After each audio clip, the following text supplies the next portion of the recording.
دغه ویډیو یا دغه پیغام د جمهوریت خلکو ته ده او موجوده د امارات یعنی د مولیانو نظام چې دی په افغانستان کې هغې لپاره ده او دا پیغام الله دې وکړي چې ملا یعقوب صاحب ته زما ورسېږي ځکه چې موږ نه خو اسلام رانه لاړ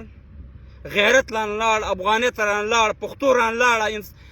هر شی لاړو اوس هم یو بل ته په سوشل میډیا او په میډیا په ټویټر کې یو بل ته کنځلې شروع کړي خو یاد ساته یاد که دا حال همداسې روان وي ما په جمهوریت کې دا خبره کړې په جمهوریت کې زما ویډیوګانې لایف شته ما ورته ویل چې د اشرف غني صاحب حکومت ما ورته ویل چې اصلاح شي جمهوریتیانو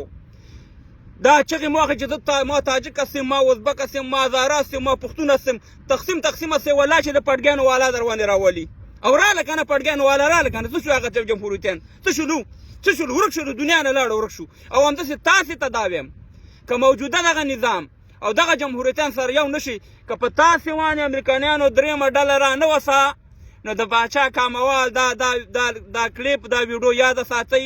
20مه روژه ده او 4مه میاشت 2023 کال دی والله بله ډله در باندې راولي او تاسې همداسې لاسه چې ته د امریکې غلام یې هغه بل ته وایي ته د امریکې او د پاکستان غلام وروره ټول یو کښتۍ کې ناستې وو 20 کاله دلته جمهوریت چې و امریکې جوړ کړی و بون کانفرانس چې په جرمني کې شوی و د هغې د وجې دلته راوړو دلته یې ډالر هم ورکول ټوپک یې ورکولې 20 کاله هغه استعمال کړو یو بل سره افغانان ووژل تباه و برباد هم کړو هغه یې اخوا کړو ملا صاحب حکومت تا ته امریکې درکړې دا تا په زور نه دی نیولی اوس تا ته هم ډالر درکوي تا ته هم سلا پرېښوده او هغې ته هم ډالر او سلا ورکوله ستا او د هغې څه فرق دی چې ته یو بل ته پیغور ورکړې هغه د جمهوریت والا په خارج کې ناستې بچیانې ډالر ورته د امریکې نه راځي ډالر ورته تنخواګانې ورته ورکوي او ستا بچیان په قطر کې ناستې او په کابل کې ناستې ډالر درله درکوي دا نن ستا اقتصاد په څه شي جوړ دی خو امریکا ته د پیسې درکوي که نه ستا خو په 96 کې ما حکومت کتلی ولې دروغ وایي دغه ډالر چې دغه تاله چې دا ډالر چاپ کېږي دا پیسې افغانۍ چاپ کېږي کوم ځای کې چاپ کېږي خو دغه جرمني او د نورو ملکونو نه یورپ نه درځي که نه نو ولې یو بل ته دروغ وایي بل جنګ دی بل جنګ دا یاد ساتئ چې قسم په خدای چې بل جنګ به د افغانستان د تجزیې جنګي درېیمه ډله به پیدا کېږي هم به جمهوریت والا ورکېږي هم به دغه د امارات والا ورکېږي او زه تا ته وایم ملا یعقوب صاحب تا خپله بله ورځ ویلې چې موږ په سر جادونه ګرځي که 2 ولایتونه یې زه دله صفا خبره کوم 2 ولایتونه به دا اروپایان به دغه خلکو ته ورکوي چې دلته خو د کفر او د اسلام جنګ نه دی چې لګیان دا دلته د قدرت جنګ دی دغه د قدرت جنګ والا چې د ازادي نوم یو کار شوي دې ته به 2 ولایتونه ورکوي او چې کله 2 ولایتونه ورکړه بیا به زه تا ته وایم چې افغانستان اوس تجزیه کېږي ولاکې څوک ملا په جومات کې پرېږدي د خدای لپاره یا لویه جرګه راوغواړئ دا مشکل حل کړي د افغانستان جنګ دلته خامخا راځي تا څوک داسې نه پرېږدي نه دلته افغانستان داسې څوک پرېږدي ولا زه خوشحاله یم چې دغه تاسې ګرځئ په دې بازار کې دغه نرخنامې او دغه دوکاندارانو پسې زما په ژوند کې د غټه خوشحالي دا ده چې تاسې دغه شیونه کارونه که مثبت کارم خو تاسې یاد وساتئ چې تاسې 2 کاله وشو د جنو مکتبونه مړ کړي د ښځو مکتبونه 40 کاله افغانستان کندې ته ورګزار کړو زموږ د خویندو میندو حقونه مو خوړه مکتبونه مړ کړه ځوانانو مکتبونه مړ شو د سړو مکتبونه مړ شو اقتصادي حالت د خلکو خراب دی او همداسې ملي بیرغ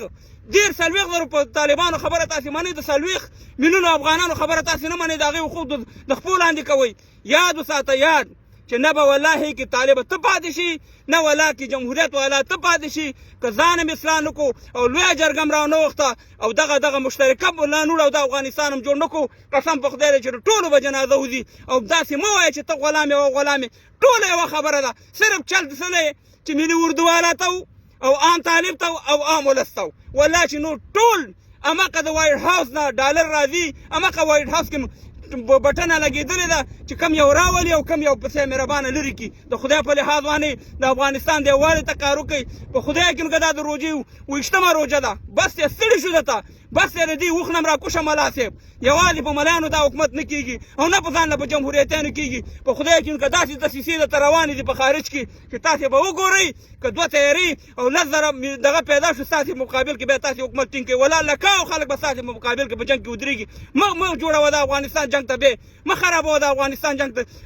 طرف ته مه بیوه او دلته د یو لوی جرګې د لارې دغه ټول مشکل حل که هم د جنکو د مکتب هم د ملي بیرغ او هم دغه بین المللي افغاني حکومت جوړ کړه دا یوازې ستا ټیکه نه ده او نه د افغانستان داسې څوک پرېږدي ما در باندې غاړه خلاصه کړه خدای دې کړي چې یوه خبره مو نه منې خو دا یاد ساته چې 2 ولایتونه 3 ولایتونه به تا نه هر رقم طریقه ونیي دا به نیسي او افغانستان به د تجزیې طرف ته ځي او بیا به د ملا او بیا به زه وګورم چې څه حال به کېږي د افغانستان بیا به تا ته وخت دا وښیي خدای په امان